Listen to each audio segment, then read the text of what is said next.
Hello students, welcome to my e-class.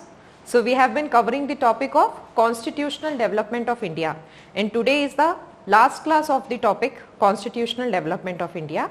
From the next class we will be starting with the new topic, and this is one of the most significant class. Why?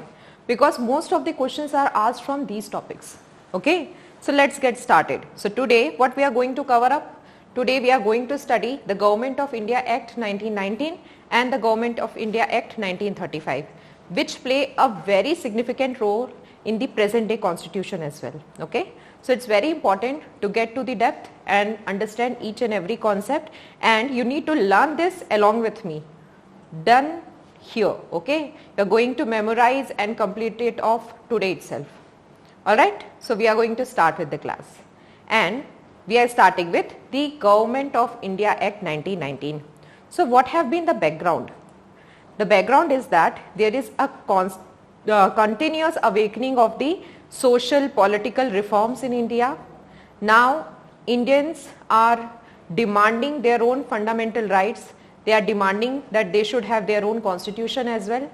They are demanding more and more representation within the political system, because of which British colonial rule is under huge pressure, and because of that they don't have any other option. All they have to do is continuously revise and implement new reforms.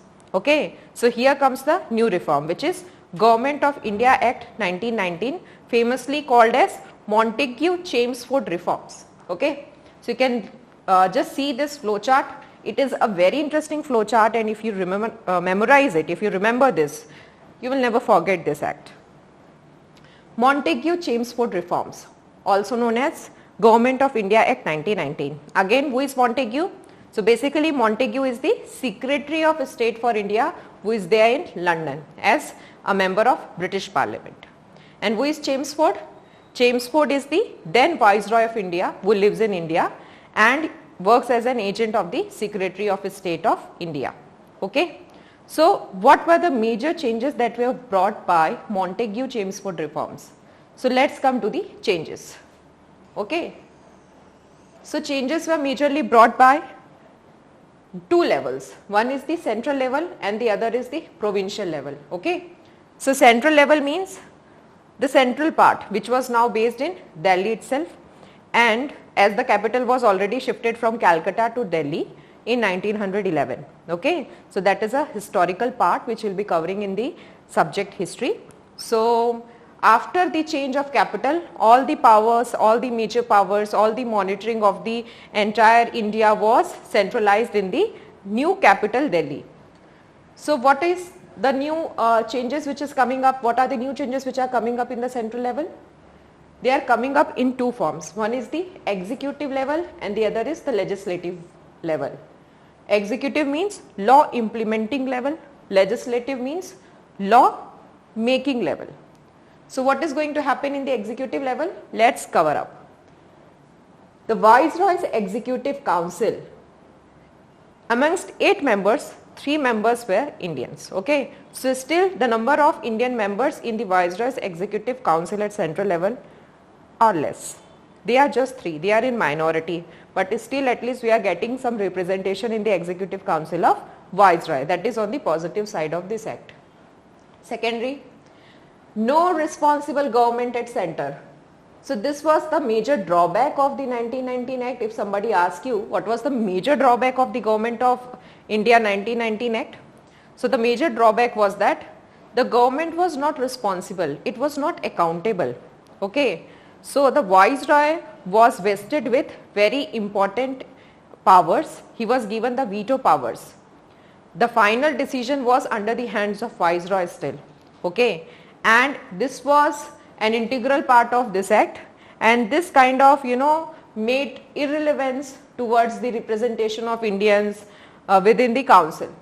The next thing is veto with Governor General, which I already mentioned, that Governor General was given the veto power. Next, what happened at the legislative level? So at the legislative level, bicameralism was introduced. So what do you mean by bicameralism? Bicameralism basically represents 2 houses. As in the present day scenario, we can see that our Indian Parliament, it is divided into two houses, Lok Sabha and Rajya Sabha. So if somebody asks that the present day bicameral structure of Indian Parliament is derived from which act? So the answer would be Government of India Act of 1919 or Montagu-Chelmsford reforms. Okay. So this legislation, it came up with the bicameral structure. So there were completely two houses. Which were the two houses? The first house was the Council of States, which was also called as the upper house. It comprised of 60 members and the tenure, the term of this house was 5 years, which means that the members of this house would retire after 5 years. Okay. Next, the other house was the legislative house, the lower house. It had 145 members and the term of this house was 3 years. Okay. So if you compare from the present day scenario, the then Council of States can be considered as today's Rajya Sabha. Okay. And the then legislative house can be considered as the today's Lok Sabha. It was also called as the Central Legislative Assembly. Okay. Next very important aspect which came up by 1990s Act was direct election with limited franchisee. So what do you mean by franchisee? Franchisee means right to vote. So for the first time the direct election was introduced with franchisee. So who were given the right to vote? So the right to vote, unlike today's condition, like every adult is given the right to vote, everybody who is 18 years of age at least or above, the person can give their vote, they can cast their vote. Okay. But at that time this franchisee was actually a limited franchisee. How come limited? Only the powerful people of that time, they were given the right to directly cast their votes. For example, the prince, the kings of that time, people who were majorly involved with the Britishers in bureaucracy, only those people were given the authority to cast their votes. Okay. So direct election was introduced but with limited franchisee. Clear? Now comes the other aspect. So we have already covered the central levels aspect. Now what is the other aspect? At the provincial levels. So what do you mean by provincial levels? So like today we have states and union territories. During that time there were the existence of provinces. Okay. So gradually this very basic structure of today's India, today's political system is being set up from this act. You can see that. Okay. So 1990s Act, it brought about a huge change when it comes to the provincial level. So what was that huge change? So at the provincial level, diarchy was introduced. So what do you mean by diarchy? So diarchy means the rule of two, dual government. Now what does this rule of two means? So it directly means that the administrative subjects, the subjects of administration on which the administration is done, they were majorly categorized into two parts. Okay. So what were these two parts? Reserve subjects and the transfer subjects. These are just the names. Okay. Reserve subjects means very important parts of administration, very important subjects of administration which have their own finances, which have major impact when it comes to administration. Okay. So the reserve subjects are those subjects which have their own finances. Okay. Those portfolios which have their own finances, which have greater impact when it comes to administration. For example, law and order of the entire place. Okay. Finance, land revenue, irrigation, police, press, justice, etc. Okay. So all these aspects like finance, defense, law and order, all these are very important aspects of administration and they come under reserve subjects. So who was responsible towards reserve subjects? So reserve subject was majorly under the control of the main near and dear ones of the British rule, the British Viceroy. Okay. So the people who were empowered with more powers when it comes to from British Viceroy's point of view, the reserve subjects were allocated to them. Okay. So these were basically the puppets of the British Empire who were vested with the reserve subjects. Then comes the transfer subjects. So who were given the transfer subject? So transfer subjects were given to those people who were elected by this direct election. Okay. So these were definitely the representatives of India. They were elected by the limited franchisee of India and they were given the transfer subjects. So what do you mean by transfer subject? Transfer subjects are less important subjects of administration which don't have their own finances, or else they are dependent on the reserve subjects to have the finances. Okay. For example, health, okay, education, local government. So what do you mean by local government? Like today's Panchayati Raj and municipality, those kind of bodies, industries, agriculture, etc. So the provincial subjects were divided into two, reserved subjects and transferred subjects, and these were administered by the two bodies. The transfer subjects were given for the representatives of India, whereas the reserve subjects were reserved for the British puppets in short. Okay. And hence comes the diarchical rule. This is one of the most favorite questions of various examination. Most of the times it is asked which act introduced the diarchy at the provincial level. So the answer would be Government of India Act 1919 or Montagu-Chelmsford reforms. Clear with it? There are few other things which were added by Montagu-Chelmsford reforms. So basically, again the subjects of administration were divided into lists. So lists were made and two lists were actually created, the central list, okay, and the provincial list. I have already written it over here. Okay. So central list and provincial list. There were two lists of administration and subject of administration were categorized under this to have the clarity. Okay. A new office of High Commissioner was also introduced. Okay. And all these were the other provisions of the Government of India Act 1919. So we are done with it. So we can now move on to Government of India Act of 1935.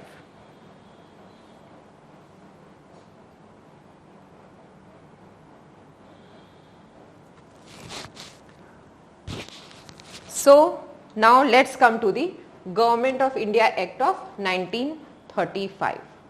So what is Government of India Act of 1935? So Government of India Act of 1935 was one of the most significant acts. Why? Because even today's present day constitution, around 55 to 60% of its constitution is done based on the Government of India Act of 1935. So it plays a very significant role in the present day constitution as well, and hence it is very important from the examination point of view too. Okay. So as the name is clear, Government of India Act 1935. So it was introduced in 1935 and it was recommended by n number of committees, n number of professional groups. Okay. So what were these committees? What were these groups? The first one was Simon Commission report, which came up around 1928-29. Then there were various roundtable conferences. Indians were invited to attend these roundtable conferences, but they were not very much entertained by the Indian political bodies. Okay. But still some amendments were made based on roundtable conferences, and an official paper which is also called as white paper was introduced after these roundtable conferences by the British government. So based on this white paper, the various discussions which happened in RTCs and the Simon Commission report, the Government of India Act of 1935 was framed. Okay. So what was one of the most important aspects of Government of India Act of 1935? One of the most significant aspect of Government of India Act of 1935 was introduction of All India Federation. So a provision was made that an All India Federation would be created under this act. All India Federation. So what do you mean by All India Federation? It means a group of various provinces, various states, okay, various princely states of India, and they were told that you are free if you want to join in the Indian Federation, the Indian group of states, you can join in, or you can take whatever decisions you want. Okay. This is why it didn't become very successful. So though it was not very successful, still this very provision that All India Federation was introduced in Government of India Act 1935 plays a significant role, because somehow it's clarifying the picture that India will also have a federal structure. Like the states will also be given the autonomy of administration. So the word federal means autonomy of administration when is distributed amongst the various states or provinces. Okay. The next thing, diarchy. So we have already studied in 1990s Government of India Act that diarchy was introduced at the provincial levels, but now at the provincial levels diarchy was abolished by the Government of India Act of 1935. Okay. And now the diarchy was introduced at the central level. Okay. So the dual rule was now replaced in Government of India Act 1935 from provincial level to the central level. Okay. Next, financial control of India was transferred from Secretary of State to Viceroy. So now the financial control of India has been transferred from the London based Secretary of State to the India based Viceroy, okay, who is living in India. So somehow, because of the constant political pressure which is coming up by the Indian mass movements and the Indian freedom fighters, Indian political leaders, Britishers are compelled to gradually empower the Indians when it comes to finances, when it comes to the political powers, etc. Okay. Next, establishment of federal court. Federal court means court for federalism, court for various states or various provinces. Okay. And this establishment of federal court was introduced by the Act of 1935, but it was finally set up by 1937. And you can say that this is the present day Supreme Court of India, which is based in Delhi. Okay. So the present day Supreme Court of India, it was established by federal court mentioned under the Government of India Act 1935. If you remember, I have quoted down under 1773's Regulating Act, Supreme Court of Calcutta was established. Do you remember? If you have not watched those lectures, do visit those lectures and go ahead. So that was Supreme Court of Calcutta. It doesn't have any relations with the present day Supreme Court. Okay. So the present day Supreme Court is basically the improvised version of the federal court which was enlisted under Government of India Act 1935. Another very important body, RBI, was also set up under the direction of Government of India Act of 1935. Okay. Now this act again did one more thing. It introduced the word depressed classes with scheduled caste. Okay. So the word depressed class was officially replaced by the word scheduled caste. Now the other very important aspect of Government of India Act 1935 is that provincial autonomy was given to the provinces. Like the provinces can have their own governments. Okay. They can have their own administration because they understand what is the major concern of their local area. So Government of India Act 1935 is empowering the provinces to have their autonomous nature when it comes to administration. Okay. Next, the subjects. Which subjects? Subjects of administration. The basic points on which administration is done. Now they are divided into 3 parts and it is very similar to present day list as well. Okay. We will be studying in the upcoming lecture that in Schedule 7 of Indian Constitution, of the present day Indian Constitution, there are 3 lists. Okay. Union list, state list and concurrent list. So the origin of these 3 lists which is mentioned under the present day Constitution's Schedule 7 is derived from the Government of India Act 1935's provision of dividing the subjects into 3 lists: federal list, provincial list and concurrent list. So what is this federal list? Federal list means it includes all those administrative subjects which will be given to the various provinces. Will be given to the various, will be given to the center to have a control over various provinces. Why is this so? Because there needs to be a supreme body which needs to have that control over various provinces. Okay. So federal list basically stands for the center. Now comes the provincial list. So what does this provincial list consist of? So provincial list consists of the various subjects of administration which will be given to the various provinces, because each and every provinces have their own problems, their own challenges, and they know how to sort that out from the grassroots level. Okay. So now we can see that India having the union government as well as the India having the state governments, those kind of present day situation were majorly backed by these reforms which were categorized under Government of India Act 1935. And the third list was concurrent list. What do you mean by concurrent list? Those administrative subjects which are common for the union as well as the provinces. Okay. So basically both the union, both the federal government and the provincial government, they are empowered to have their say on these administrative subjects, and these common administrative subjects are categorized under concurrent list. Clear? Besides that, there were certain other powers as well which were never categorized under federal list, provincial list or concurrent list, and they were called as the residuary powers.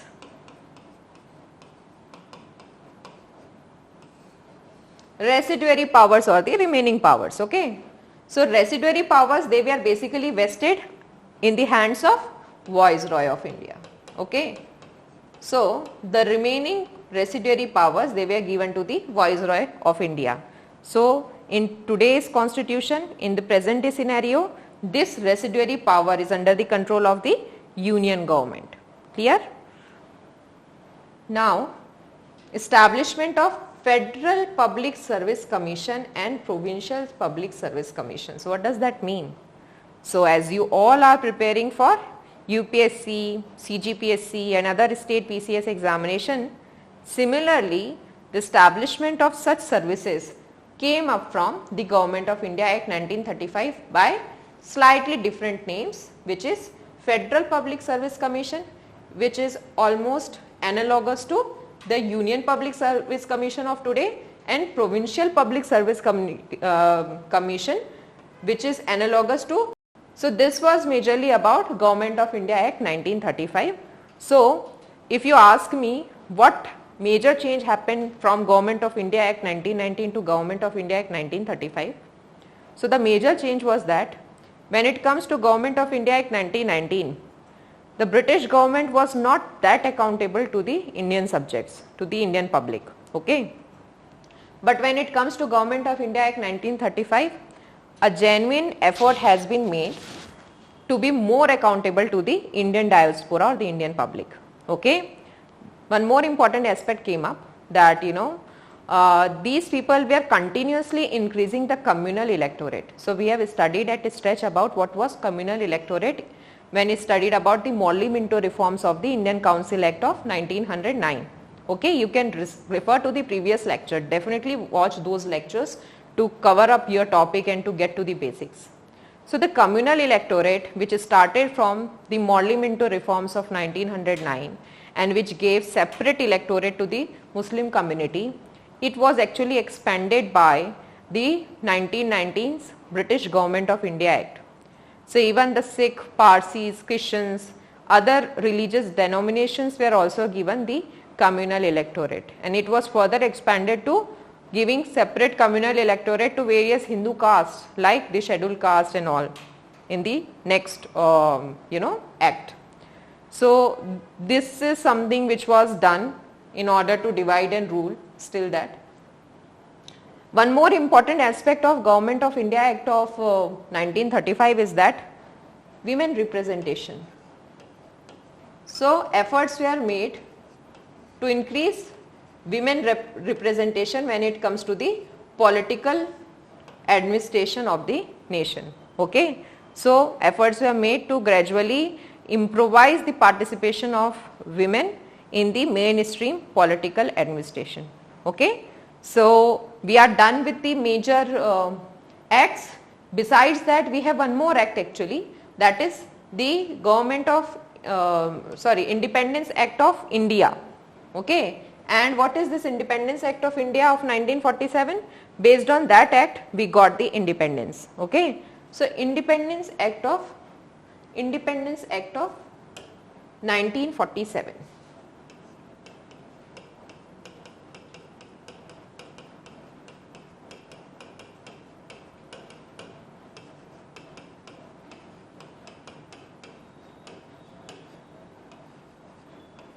So based on this act, India was given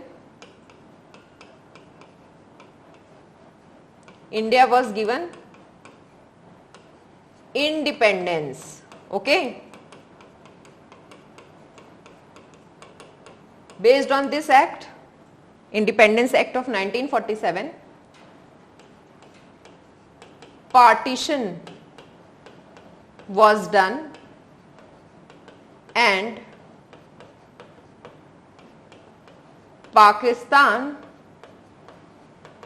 was created. Okay, so though this Independence Act of 1947 brought about a liberating change when it comes to the mind of Indian diaspora and all of us, okay, all our freedom fighters, all the people who have contributed a lot when it comes to the Indian mass struggle, because India was getting independence based on this act, but it also had some mixed reactions.